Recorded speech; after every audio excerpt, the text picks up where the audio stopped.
radiyo umurage. Iyi ni radiyo umurage, ni radiyo yacu, ni radiyo yanyu, ni radiyo y'abumva ikinyarwanda, abakunda ikinyarwanda n'izindi ndimi zose zifitanye nacyo isano. Radiyo umurage igamije guteza imbere ikinyarwanda, umuco nyarwanda n'indi mico n'izindi ndimi zifitanye isano n'u Rwanda n'ibihugu bituranye narwo.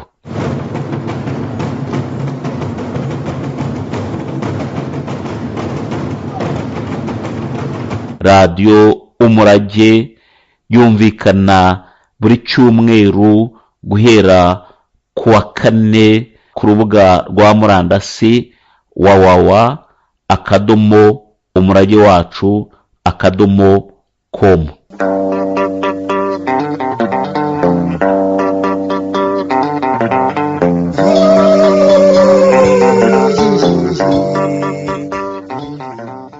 Mwese abumva radiyo umurage aho muri hose tubasuhuje kandi tubifuriza ikaze mu kiganiro cy'uyu munsi, ikiganiro mwitabiriye muri benshi kandi muzashishikariza n'abandi benshi.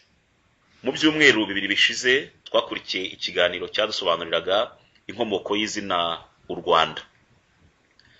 Twumvise ko hagiye habaho ahantu hiswe u Rwanda rwa Bushoga, habaho ahiswe u Rwanda rwa Gashara, haba ahiswe u Rwanda rwa Binaga, nyuma habaho u Rwanda rwa Gasabo, noneho haza no kubaho u Rwanda rwa Kamonyi. Umukambwe Nsabimana twaganiraga nawe icyo gihe yagiye anatubwira amazina y'ibihugu byariho kuva kera, kugira ngo tumare abumva radiyo umurage amatsiko, nk'uko ndetse na bamwe bagiye babisaba mu nyandiko kuri za telefoni no ku rubuga rwa murandasi. Twongeye gutumira umukambwe Nsabimana kugira ngo atumare amatsiko, kugira ngo adusobanurire byimazeyo ibyerekeranye n'ibyo bihugu. Nsabimana, twagira ngo ubanze wongere usuhuze abumva radiyo umurage. Abumva radiyo umurage ndabasuhuje cyane, mugire amahoro y'Imana y'u Rwanda. Ubushize twavuze inkomoko y'izina Rwanda. Rwanda rero rwaje rusanga ibihugu byariho. Mbere ya Rwanda hariho ibihugu bivugwa bityo. Kuvuga ibihugu byariho mbere y'umwaduko w'Abanyiginya ntibyoroshye. Impamvu nuko ibyo bihugu bishobora kuba bitaramenyekaniye icyarimwe. Mbese wagira ngo ibyinshi byagiye bimenyekana igihe byagendaga byigarurirwa n'abami b'Abanyiginya. Muri iki kiganiro rero nkaba ngiye kwifashisha igitabo cyanditswe na Padiri Bernardine Muzungu, mu Gifaransa cyitwa Histoire du Rwanda précoloniale. Kuri ibyo bihugu rero ibyo yanditseho ahanini byategekwaga n'abami bitwaga abami bo mu moko azwi mu Rwanda. Aha nakwibutsa abatwumva ko iyo tuvuze amoko ntabwo tuba tuvuga abatwa, ntituba tuvuze abahutu, ntituba tuvuze abatutsi, ahubwo tuba tuvuze abasinga, abazigaba, abasindi, ugakomeza kuzageza ku ndunduro. Urugero nabaha nuko hambere mu Rwanda iyo umuntu yajyaga gusaba icumba ahantu yagiraga ati ndi naka wa runaka, nkaba umuzigaba wo mu batwa, wo mu bahutu, wo mu batutsi, nkaba nkomoka ibunaka. Reka rero dutangire tuganire kuri ibyo bihugu. Igihugu ngiye guheraho ni igihugu cyitwa Bungwe. Icyo gihugu kikaba kiri mu majyepfo y'u Rwanda, kikaba kigizwe na Ngozi, Kayanza ho mu Burundi, naho mu Rwanda hakaba Busanza y'Amajyepfo, Bufundu, Nyaruguru, Buyenzi, Bashumba na Nyakare ho muri Butare na Gikongoro. Ubwoko bw'abaturage bagituye bakaba Abenengwe, naho umwami wabo wa mbere uzwi akitwa Rwamba, abamukomokaho bakitwa Abenerwamba. umurwa mukuru wa Bungwe ukaba wari hafi y'umusozi wa Nyakizu muri Bashumba. Umwami waho wabaye igihangange ni Samukende, umugabo w'umwamikazi w'ikirangirire witwa Nyagakecuru, wari utuye mu mpinga y'umusozi wa Nyakibanda. Ingoma y'Abenengwe ikitwa Nyamibande, naho inyamaswa bahuje ubwoko ikaba ingwe. Murumva Ibungwe, umuntu ashobora kumva ko ari iwabo w'ingwe. Abenengwe ari nk'abana b'ingwe. Yewe hambere no mu Kinyarwanda abanyarwanda baganira, umuntu iyo ashaka kuvuga akomeye yaravuga ati ndi cyana cy'ingwe. Ubwo rero turangije igihugu cy'Abenengwe.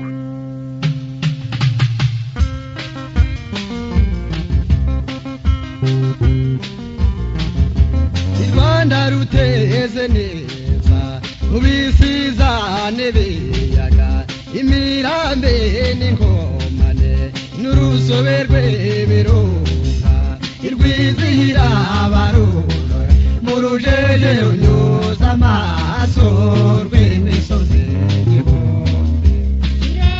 Rwanda rutengamaye mu misozi myiza igihumbi, isobetse imirambi n'ibibaya, mu runyuranyurane rw'imigezi rwirasazi ibiyaga.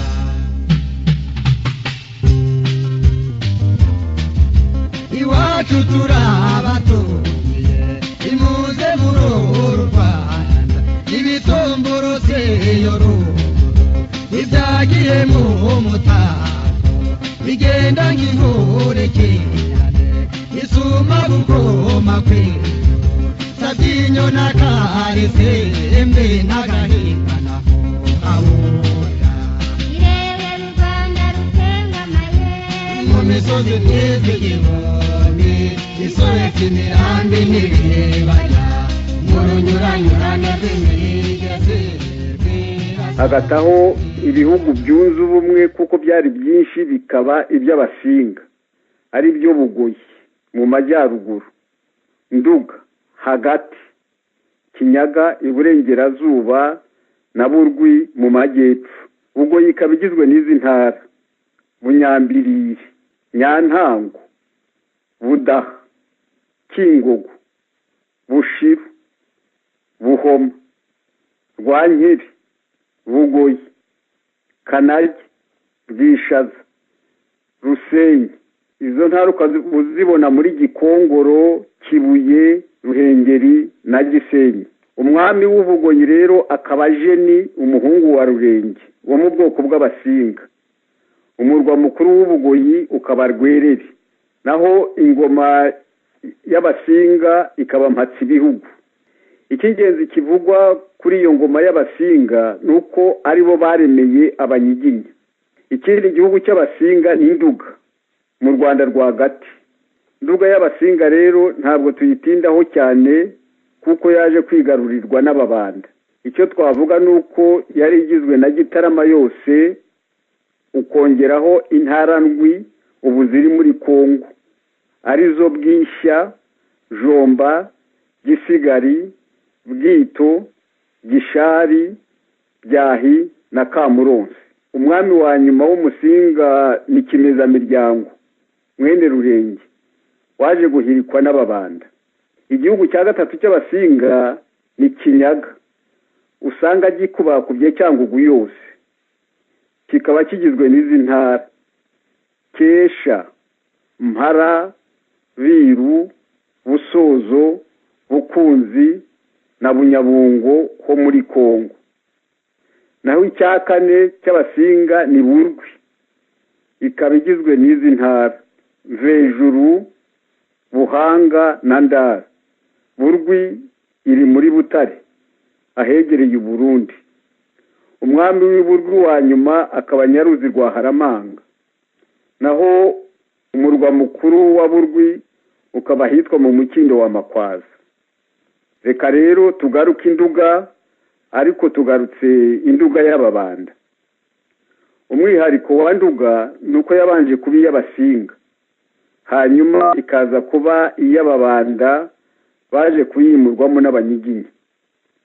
Nduga igizwe n'izi ntara: Busanza y'Amajyepfo, Kabagari, Marangara, Nduga, Mayaga, Rukoma na Ndiza. Umwami wa Nduga akaba yari Mashira ya Nkuba ya Sabugabo. Ingoma yabo ikaba Nyabahinda. Umurwa mukuru wa Nduga ukaba Rwesero rwa Nyanza. Dutahuke Induga rero tugana mu gihugu cy'Abongera ari cyo Buriza. Icyo navuga kuri Buriza nuko mu Kinyarwanda iyo ugiye woroshya imvugo bihuye n'ijambo uburiza. Uburiza rero ari bwo Buriza akaba ari uburiza bw'Abanyiginya. Abanyiginya bari Rwanda rwa Gasabo, bagize batya bambuka umugezi witwa Akazi ka Rusasa na Ntarabana. Uwo mugezi ubuvuye Ibyumba witwa Mwuye, wagera ku Cyamutara ugahura n'amazi yo mu gishanga cya Munyeri avuye muri Muhazi, ukarema Akazi ka Rusasa na Ntarabana, waza kugera Karuruma akaba ari bwo urema Nyabugogo. Aba Banyiginya rero bambutse Akazi ka Rusasa na Ntarabana bajya mu Buriza, bararwana batsinda umwami waho, umwami w'Abongera, ari bwo iryo zina ryabaye Buriza, bikavuga n'uburiza bwabo. Uburiza rero bwari bugizwe na Bumbogo, Bwanacyambwe, Buriza nyine na Rukiga ndetse n'igice cya Rukaryi. Ingoma y'Abongera ikitwa Kamuhagama, naho umwami wabo akitwa Nkuba ya Nyabakondo. Unyarukire ko rubare urebe bigogo yose narwangeri umuremure n'umuyange urigiro na rugamba kirimo munamuta. Irere Ruganda rutengamaye mu misozi Misozi igihumbi isobetse imirambi n'ibibaya urunyuranyurane rw'inkingi zirasaza imiyaga. Iyo urebye iburyo amazuba muremure n'abutimba na bwera itagerukanye muhungwe hanetse mu ruhorerane rw'impinga zivubura amasoko yazanirengane. Irere Ruganda rutengamaye Mu misozi myiza igihumbi isobetse imirambi n'ibibaya mu runyuranyurane rw'imihigo. Tuvuye mu Buriza rero tugeze mu gihugu cy'Abazigaba b'Abasangwabutaka. Iki gihugu kikaba Mubari, iri ahari Parike Nasiyonari y'Akagera. Umwami wabo igihe cy'ibimanuka akaba yari Kabeja. Mu bihe byakurikiyeho Mubari yategekwaga n'umwami witwa Cyubaka, wari utuye mu Mironko bugufi ya Nyagasiga, hagati ya Murambi na Muhura ho muri Byumba. Ingoma y'Abazigaba ikitwa Sera, ndetse bo bakagira n'inyundo y'ubwami yitwa Rushya. Icyo umuntu yavuga kuri kiriya gihugu cy'Umubari wa Kabeja cy'Abazigaba, babita Abasangwabutaka kubera ko ibimanuka bivuye mu ijuru byaraje bigera ahantu hitwa Binaga bugufi y'urutare rwa Kinani. Bavuga ko ariho byakije ifumba ya mbere yo gucanira inka zabyo. Noneho Abazigaba barabyakira, ibimanuka nibo byabonye bwa mbere, ngira ngo umuntu yakeka ko ari byo byabise Abasangwabutaka. Hatayeho rero igihugu cy'Abagesera kigizwe na Gisaka. Gisaka nayo ikaba igizwe na Gisaka cy'imirenge. icy'imigongo n'igihunya, nyuma haza no kwiyongeraho amazinga. Uretse Gisaka rero abagesera bari banafite Ndorwa, Bunyambo, Karagwe na Bujinja. Ingoma yabo ikitwa Rukurura, naho umwami w'ibanze akaba Ruhinda Rwandagara. Aho icyo umuntu yavuga no kuyivuze Gisaka, abanyarwanda bumva umwami witwa Kimenyi cy'Abazimya ba Ruregeya Umuzirankende, waje gukomokwaho n'abandi ba Kimenyi benshi. Umuntu akaba yakeka ko rero uriya Ruhinda Rwandagara w'Umunyakaragwe yaba yarategekeye Gisaka ariko ari Karagwe. Tugiye rero guharurira ku gihugu cy'Abacyaba b'Abagara. Igihugu cyabo kikitwa Bugara, kigizwe na Kibari, Bukonyi, Buberuka, Bugarura, Bukamba n'igice cya Ndorwa, icy'Umurera n'Ubufumbira. Umwami w'Ibugara wa nyuma n'inzira ya Muramira Bugara, uhasanga mu Ruhengeri na Bufumbira haje kujya mu Buganda. Ibyo bihugu rero byayoborwaga hakurikijwe amoko, byaje kwigarurirwa mu ntambara z'urudaca, y'amoko aratatana, aratorongera, biza kubumbwa biba u Rwanda rw'umwami w'Umunyiginya. Sabimana murakoze, ariko nanone hari utubazo tumwe na tumwe tw'amatsiko niba mubyemeye. Ibyo nshobora ndabisubiza. Ikigaragara ngira ngo nk'uko wagiye ubitubwira nuko hari ibihugu bimwe na bimwe byari bigizwe n'intara ubu ngubu zitakiri mu Rwanda rw'iki gihe. Nk'uko twabyumvise hari igihugu cya Bungwe, zimwe mu ntara ngira ngo ziri mu gihugu cy'u Burundi bw'ubu ngubu. Hakaba igihugu cya Nduga, zimwe mu ntara zari zikigize ubu ziri muri Kongo. Hakaba igisaka, zimwe mu ntara zari zikigize ziri muri Tanzania. Hakaba n'Ubugara, agace kamwe kagiye i Buganda. Ubwo se abumva ikiganiro cya Radio Umurage bashobora gutekereza yenda yuko ibyo byo kugira ngo uturere tugende twegama ku bindi bihugu nyine tuzi ubu ngubu, wenda ko ibyo byaba byarabaye kuri cya gihe abakoloni bafataga ikarita ya Afurika bagashyiraho indi mipaka, niko wenda byaba bimeze. Icyo kibazo kugisubiza ntabwo byoroshye, kuko urabona ibyo bihugu byari byibereyeho bityo mu mahoro, ntabwo byagumye kuba uko byari biteye. Barabyegeranya bashaka kuri mu Rwanda, yari yo ntego yabo. Noneho uko bashaka kure mu Rwanda, haba i Burundi, haba mu Ibushi n'Ibunyabungo, nabo yewe n'Abanyoro bavaga mu Buganda nabo barateraga bakaza bagafata bimwe muri ibyo bihugu bagashaka kubigira ibyabo. Noneho umuntu yatekereza ko byagiye biba ikintu cy'uruvange kugeza ubwo abazungu badukiye muri kariya karere k'iwacu, noneho bagashyiraho imbibi bishakiye, ntawe babajije, nta kindi bitayeho. Ibyo bari bitayeho nibyo bari babikurikije, ariko umuntu yavuga ko bari bakurikiye ubushake bwabo, bari bakurikije ubushake bwabo, bari bakurikije ko babona bizabagirira akamaro.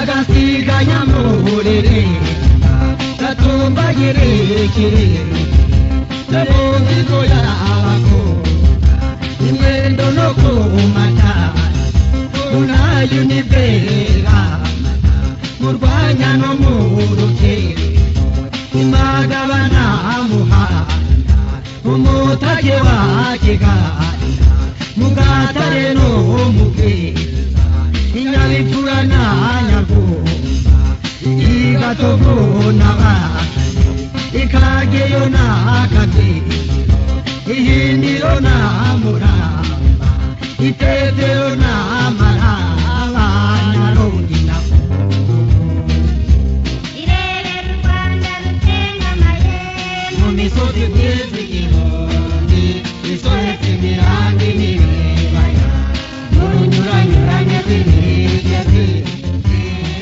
urakoze cyane. Ikindi kibazo watubwiye yuko ibihugu by'abasinga byari Ubugoyi, Induga, Ikinyaga na Burwingi na Burwi.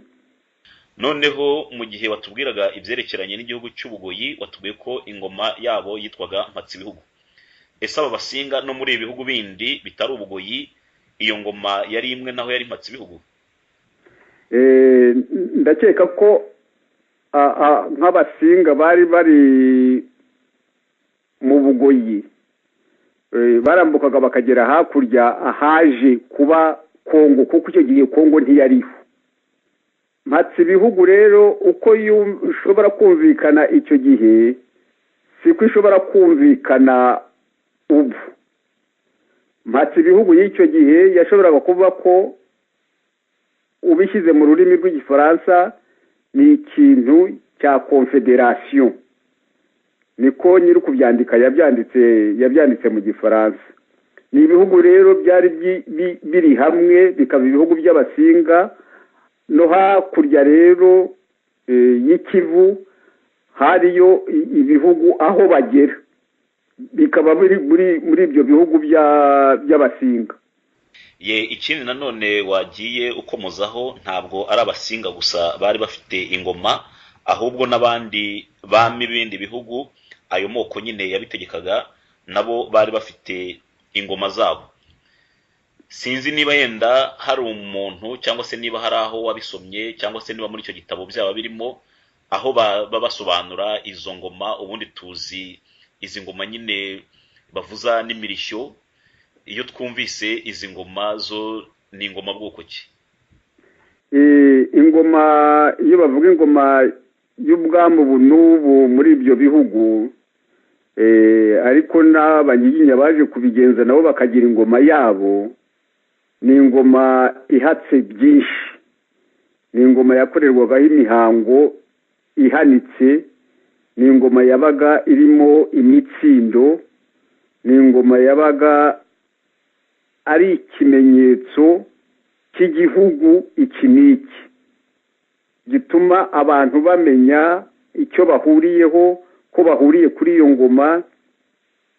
Ikaba inabuze, uretse kuba ingoma ufata ukayireba, ariko ikaba inabuze ubutegetsi. Ingoma y'abasinga ntabwo ari iriya Mpatsibihugu gusa, n'ubutegetsi bwabo bategekaga, ingoma yabo yaragendaga ikageraho. Ntabwo rero ari ingoma ibaje mu giti iki n'iki gusa, harimo n'uwo murimo wo kuba ubutegetsi, wo kuba ihatse ibintu bikomeye kugira ngo ubwoko ubu n'ubu muri icyo gihe cy'amoko bashobore kumenya ko ariyo ngoma yabo. Urakoze cyane, utumaze amatsiko. Jyewe ubwanjye ndimo gukurikira iki kiganiro, hari amoko nk'abiri nasanze aribwo bwa mbere nyumvise. Ubwo hamwe n'abumva radiyo Umurage twagira ngo tumenye ko aba bantu bita cyangwa bitaga, kuko ndavuga ngo bitaga sinzi yenda niba ayo moko wayasanga mu Rwanda, Abongera n'Abenengwe. Aya ko twabyumvise n'amoko nk'uko uvuga Abacyaba, Abasinga, Abazigaba, Abagesera n'abandi. Ndakeka ko ayo moko uko ari abiri, nanjye aho menye ubwenge nta muntu nzi duturanye iwacu aho mvuka w'Umwongera cyangwa w'Umwenengwe. Ngakeka rero ko ko ibihugu byabo byagiye bitsindwa, abantu bagatatana, abantu bashobora kuba baragiye basa n'ababurira mu bandi, bakaba banahunga ubwoko bwabo bakinjira mu bw'abandi, amoko yabo agasa n'asaza. Niko uko mbitekereza gusa ntabwo ari ikintu nasuzumye ngo numve nshakishe ndebe hariya mu Bwanacyambwe ndebe mu Buriza ndebe mu Bumbogo yewe ndebe no mu Rukiga niba hari umuntu w'umwenengwe waba ukiriho ariko umuntu ntiyabura gukomeza gushakisha ngo yumve ajye hariya muri za Bashumba ajye mu Bufundu arebe niba abantu bitwa ko baba batakiriho.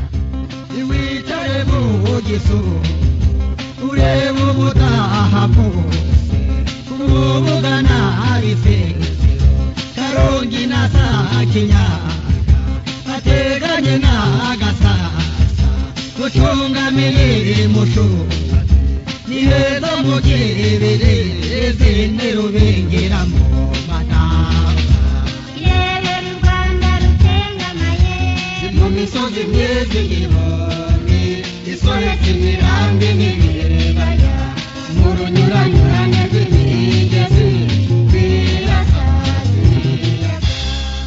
Nanone ku byerekeranye n'Ababanda turibuka yuko mu kiganiro waduhaye ubushize wavuze yuko bageze mu Nduga hari ahandi baturutse ngira ngo wakongera ukahibutsa.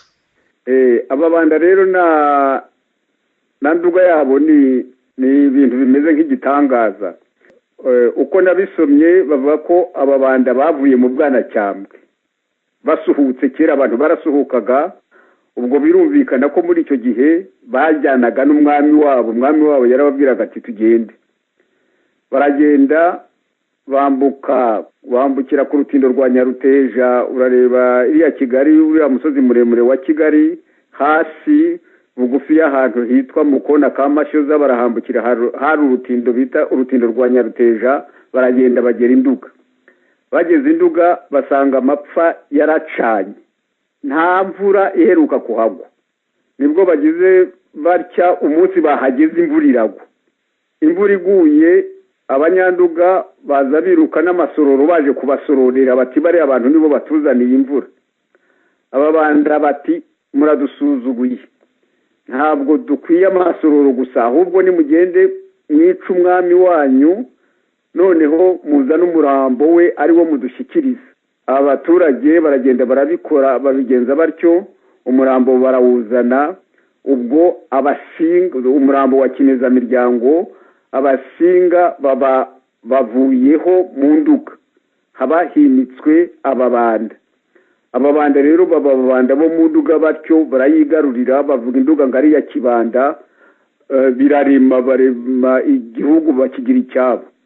Urakoze cyane kimwe mu byo jewe nk'umuntu ukora kuri radio Umurage nungukiyemo kandi ndakeka atari je jenyine niyo nyito y'ibihugu yahozeho kuva kera.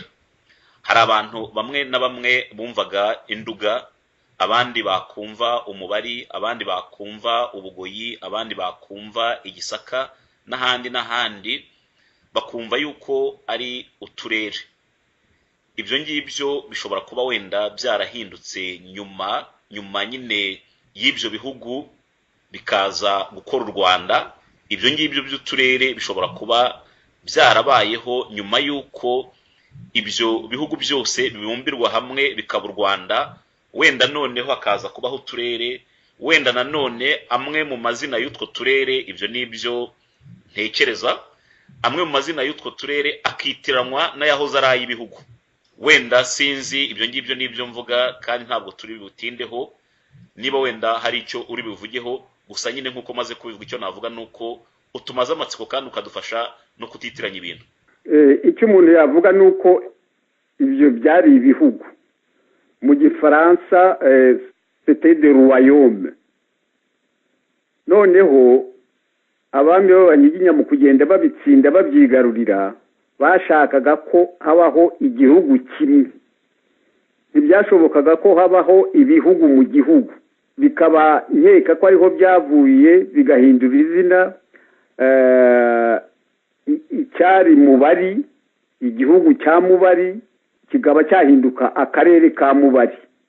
Gisaka ntiyongere kuba igihugu kuko igihugu cyari kimwe kibaye u Rwanda hagombaga kuba igihugu kimwe ibindi bitari igihugu bikabona andi mazina ari byo ushobora kuvuga uturere, akarere k'Ubugoyi, akarere k'Ubukonya, mbese biriyongera byose.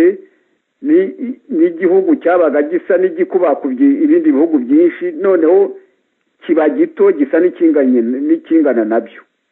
Aho ngaho birumvikana ubwo ngubwo niyo nyito bahisemo nko mu gihugu cy'Ububiligi bagenda bagira ibyo bita nabo uturere, ugasanga hari akarere k'Abafurama abavuga ururimi rw'Igifurama ari narwo se nyine rumeze nk'Ikinyarwanda, ururimi rwo mu Buholandi ni rumwe n'urwo rw'Abafurama. Hakaba abavuga ururimi rw'Igifaransa aribo bita Abawalo. Hakaba n'abatuye muri Buruseli, aho muri Buruseli bakaba bavuga indimi zombi, Igifurama n'Igifaransa. Hakaba n'akandi gace gato cyane kavuga ururimi rw'Ikidage. Noneho byahurira hamwe, no kuvuga ngo aho ngaho mu Bafurama, aho mu Bawalo no mu bavuga Ikidage ntabwo baba bitwa ko ari ibihugu, ahubwo ni uturere duhurira hamwe tukabyara igihugu cy'Ububiligi, ari nabyo nyine mu Gifaransa bavuga yuko ari federale, ni ukuvuga ngo bibumbiye hamwe. Hakaba n'ahandi nko mu Bwongereza bavuga yuko nyine ari nk'igihugu kibumbiye hamwe, ariko n'uduce tubigize nabyo bikaba byaba nk'ibihugu. Cyangwa se Amerika naho hakaba haba ibyo bita za Eta cyangwa States, noneho byakwibumbira hamwe bikaba United States, Leta Zunze Ubumwe. Nuvuga ngo ibipande, ibice bigiye bifite icyo bihuriyeho, noneho byahura bikaba leta. Ubwo wenda byose biterwa n'inyito abantu bashatse kubiha, ariko ahangaha byaro kugereranya. Muri aka kanya rero Nsabimana twagira ngo twongere tugushimire, kandi tubwira n'abumva radio Umurage ko hari ibindi biganiro, hari izindi ngingo tuzagenda twunguranaho ibitekerezo. Urakoze cyane. Ndagushimiye rero, shimiye n'abumva radio Umurage, murakoze cyane, mubane n'Imana y'u Rwanda.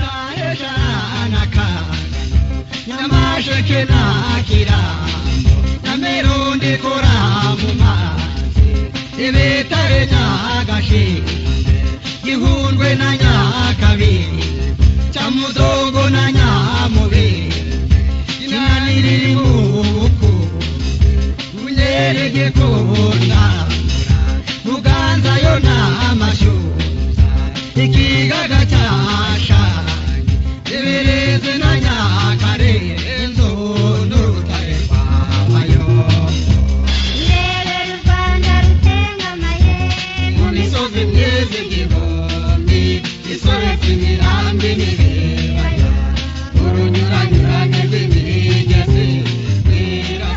bakunzi ba radio Umurage, twongeye kubasuhuza, nimugira amahoro y'Imana. Mu kiganiro kirangiye umukambwe Nsabimana atubwiye ibihugu byari bigize u Rwanda mbere y'uko u Rwanda ruba igihugu kimwe, atubwiye kandi amoko yaratuye ibyo bihugu. Atubwiye kandi ko hari amoko amwe namwe atakiboneka mu Rwanda kubera ko igihugu iki n'iki cyatsindaga iki, rimwe na rimwe abantu bo mu bwoko bunubu bakivanga nabo ngaba, ubwoko bwabo bakabureka. Muri ayo moko rero yabaga mu Rwanda, hari ubwoko bitaga cyangwa bwitwa ubw'Abahondogo, bwari butuye mu gihugu cy'Ubugesera. Banza mu Rwanda ubu ngubu haba hasigaye Abahondogo bake, baba babarirwa ku ntoki. Abashakashatsi bavuga ko washaka kumenya iby'Abahondogo yabishakira mu Burundi. Ubwo bwoko bwari bufite ingoma yabo yitwaga Rukombamazi, naho imfizi y'ubwami ikitwa Rushya.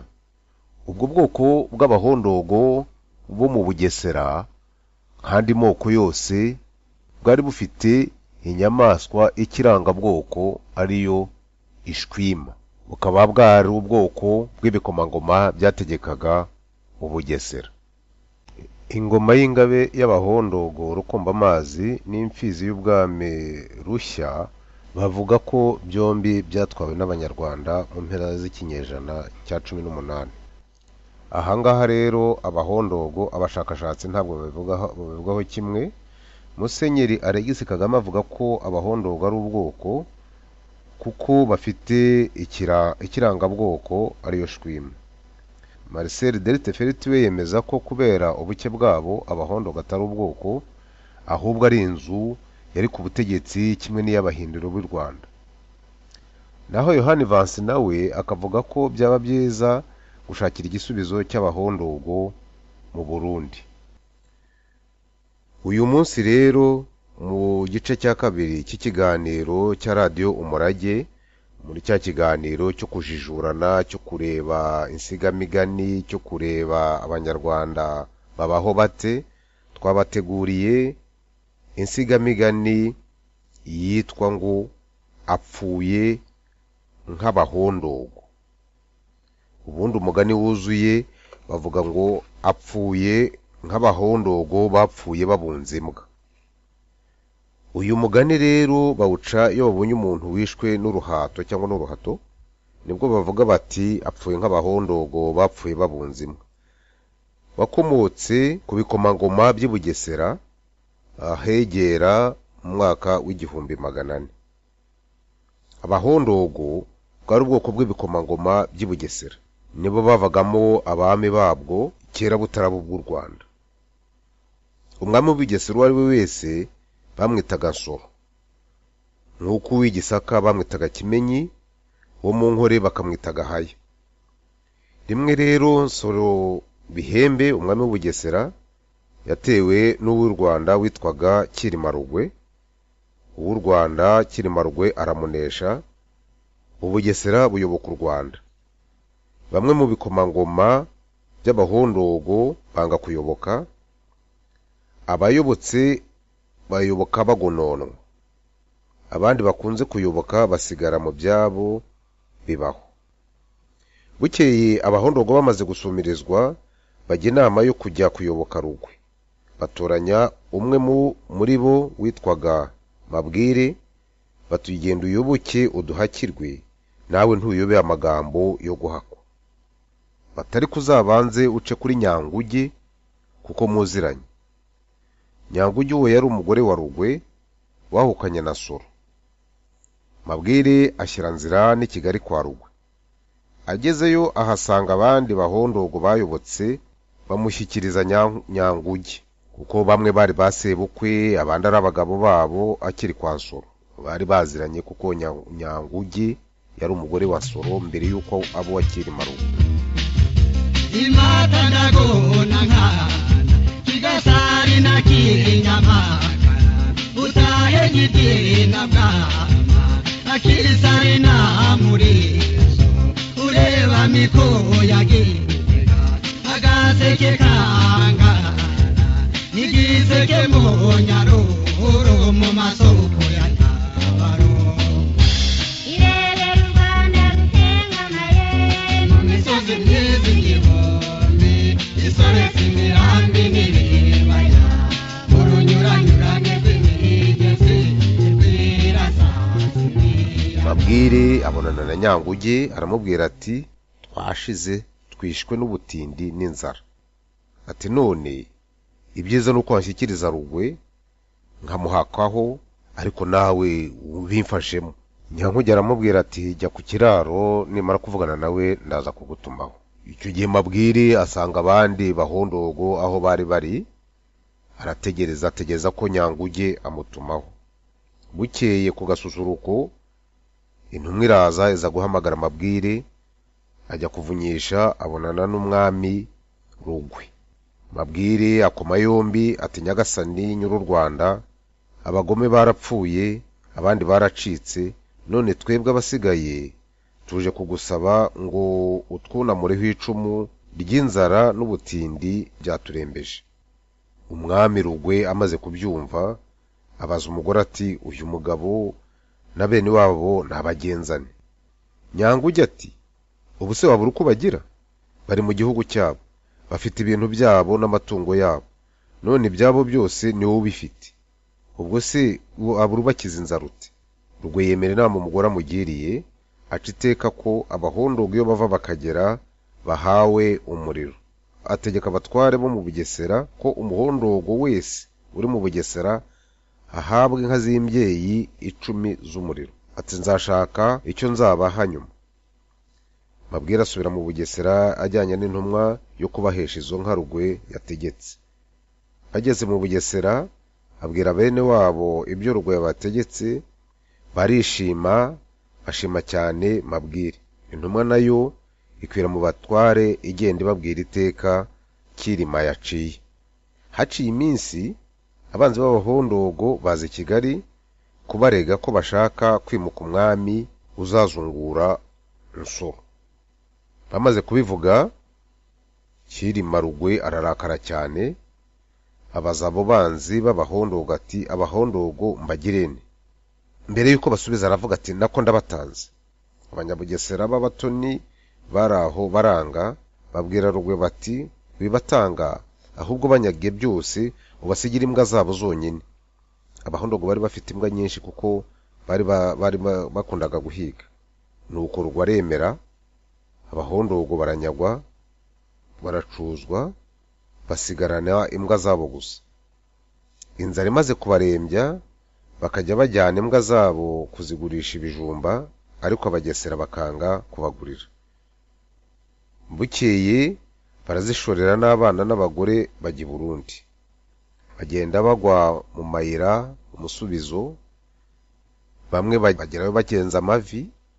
Ubwo rero ababonaga ibyo bikomangoma ukuntu byari bimeze, babonye naho bageze n'ukuntu bageze i Burundi bafite ibyo bibazo, niho havuye umugani bati bapfuye nk'abahondogo bapfuye babunze imbwa. Gupfa nk'abahondogo no kwicwa n'uruhako. Insigamigani twayikuye mu gitabo cy'ibirari by'insigamigani, igitabo cya 2 cyanditswe na Minisiteri y'Amashuri Makuru n'Ubushakashatsi mu by'ubuhanga, ubuyobozi bukuru bw'umuco n'ubugeni. Mwabiteguriwe kandi mubigezwaho na Damasi Birekeraho kuri Radio Umurage. Mugira amahoro y'Imana.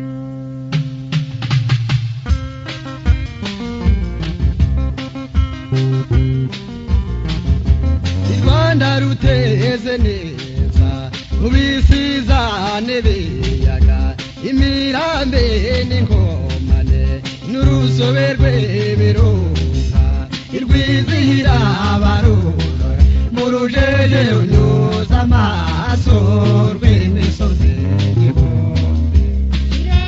Rwanda rutengamaye Mu misozi myiza igihumbi, isoretse imirambi n'ibaya, mu runyuranyurane rw'imigezi zirasasira. Radio Umurage. Iyi ni Radio Umurage. Ni radio yacu, ni radio yanyu. Ni radio yabumva ikinyarwanda, abakunda ikinyarwanda n'izindi ndimi zose zifitanye nacyo isano. Radio Umurage igamije guteza imbere ikinyarwanda, umuco nyarwanda n'indi mico n'izindi ndimi zifitanye isano n'u Rwanda n'ibihugu bituranye narwo.